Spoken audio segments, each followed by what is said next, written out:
You are a liability to this family name, and you are out of the will, my father said, pointing a shaking finger at the door. He did not ask who the father was. He did not ask if I was okay. He just used my pregnancy as an excuse to throw me away before I could expose his crimes. I did not cry. I reached under my chair, pulled out a small gift box containing 3 years of unpaid loan notices he had forged in my name, and set it right on his placemat. Then I turned around and walked out into the snow without saying a single word.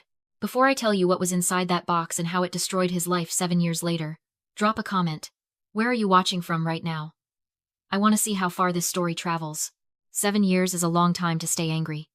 But it is the exact amount of time required to build a portfolio capable of swallowing a man whole.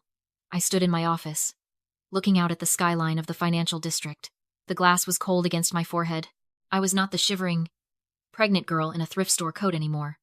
I was 29 years old, the founder of V.M.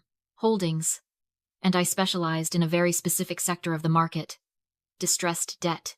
I bought bad loans from banks that were tired of chasing deadbeats, and I turned those deadbeats into profit. I walked back to my desk and tapped the spacebar. The screen woke up, displaying a spreadsheet that I had been building for 6 months. It was not a hit list. It was a balance sheet. At the top was G-Build, my father's construction company. The numbers were bleeding red. Gavin had always been good at shaking hands and terrible at managing cash flow. He had over-leveraged himself on 3 commercial projects that went nowhere. And now, the interest was eating him alive. He thought he was fighting a bad economy. He thought he was just having a run of bad luck with the regional banks. He had no idea that the invisible hand squeezing his windpipe was mine.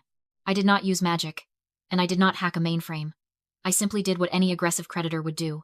I called the vice presidents of the 3 community banks, holding his overdue notes.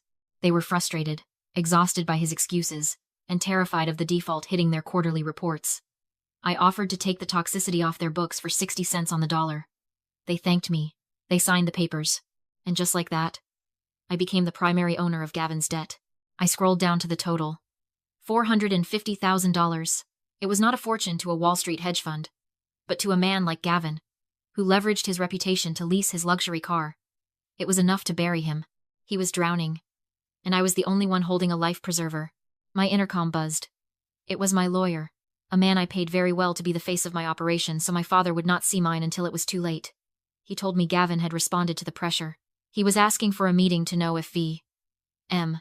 Holdings was interested in a restructuring deal. I smiled. It was not a happy smile. It was the expression of a hunter who just heard the trap snap. Gavin was arrogant. He would assume V.M. Holdings was some faceless corporate entity he could charm or swindle, just like he had swindled everyone else his entire life. He would think he could walk into a room, flash his teeth, sign a paper, and kick the can down the road for another year. I told my lawyer to set it up. I told him to offer a lifeline, but to emphasize that the window closed in 48 hours. I needed him to panic. I grabbed my coat. The acquisition phase was over. The liquidation was about to begin. I drove to the meeting location in silence. The radio was off. I needed to hear my own thoughts because, for 7 years, I had let his voice drown them out. People ask why I never fought back sooner. They assume I ran away because I was a scared pregnant girl who could not handle the pressure of single motherhood. That is the story Gavin tells at his country club. He plays the heartbroken father whose wild daughter disappeared into the night. But that was not why I left. I did not leave because of the baby. I left because of the signature. I was 18 years old when he made me the corporate secretary of G-Build. He told me it was a formality, a way to build my resume. I was naive. I trusted him. He put a stack of papers in front of me and told me to sign. I signed. I did not know I was signing personal guarantees for high-risk commercial loans that he had already defaulted on in his mind. He used my clean credit history as a fresh vein to tap when his own ran dry. When the notices started coming, I tried to ask him about them. He laughed. He told me I was hysterical. He told me to focus on my little life and let the men handle the business. I remembered the day I tried to rent an apartment 3 months after I left. I was 6 months pregnant, wearing a coat that did not button anymore, standing in a leasing office that smelled like stale coffee and floor wax. I had the deposit money. I had a letter from my employer. But the leasing agent looked at her computer screen, then looked at me with a mixture of pity and disgust. She told me she could not rent to me. She told me my credit report was a disaster. I ended up sleeping in my car for 2 weeks before I found a landlord who took cash under the table. I spent those nights shivering, promising my unborn daughter that her mother was not a failure. I was not a deadbeat. I was a victim of identity theft, and the thief was the man who was supposed to protect me. That is why I was there. That is why simply bankrupting him was not enough. There is a concept I think about often called the thief of dignity. You can steal someone's money, and they can earn it back. You can steal their property, and they can buy new things. But when you steal their name, when you use their identity to cover your own incompetence, you are stealing their dignity.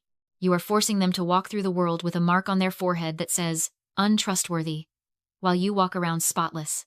Gavin spent 7 years telling the world I was the mistake. He let the family believe I was the one who was bad with money. He let me carry the shame of his greed. If I just take his company, he will spin it.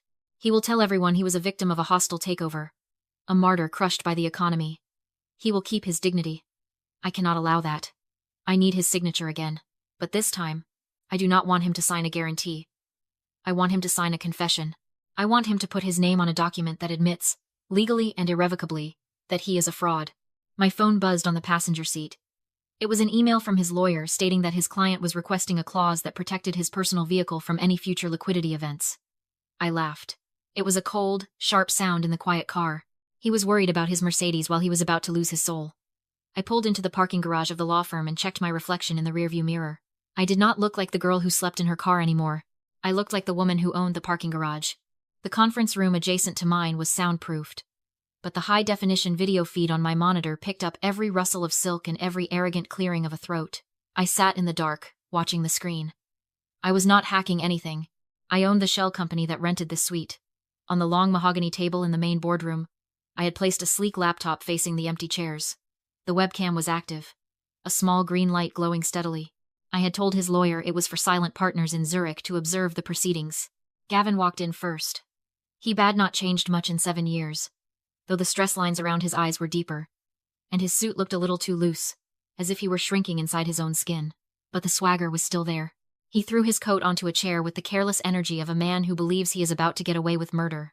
Behind him walked Justin. Seeing him on the screen sent a jolt of ice through my veins. My ex-boyfriend, the father of the child Gavin had forced me to hide. Justin had aged poorly.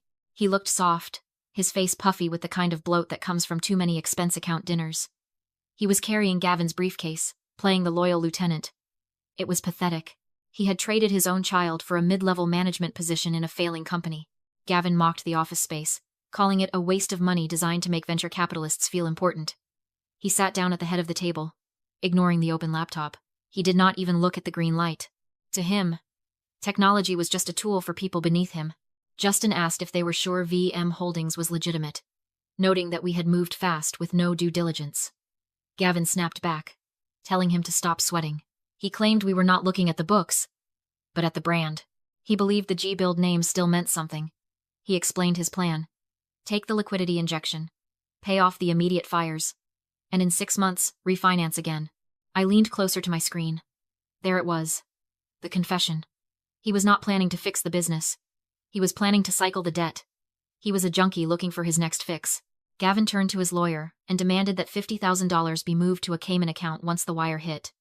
He refused to lose the deposit on his lake house just because suppliers were whining about invoices. When his lawyer warned him to wait for the counterparty, Gavin scoffed. He laughed, a dry, hacking sound, and said this reminded him of his daughter. He mocked how I used to worry about permits and budgets. When Justin said my name, Gavin's voice dropped an octave. He told him not to say my name. He called me weak. He said I could not handle the pressure of the life he built.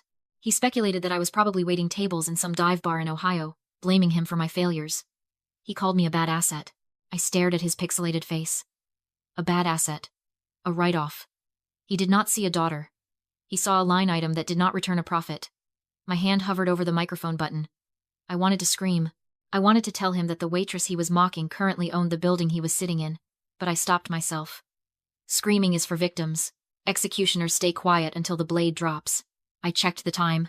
My lawyer was standing in the hallway, waiting for my signal. Gavin was comfortable now. He felt safe. He felt superior. He was exactly where I needed him to be. I texted my lawyer to send him in. My lawyer, Marcus, entered the room with the silence of a man who knows exactly how the game ends. He did not apologize for the wait. He did not offer a handshake. He simply placed a heavy leather binder in the center of the mahogany table.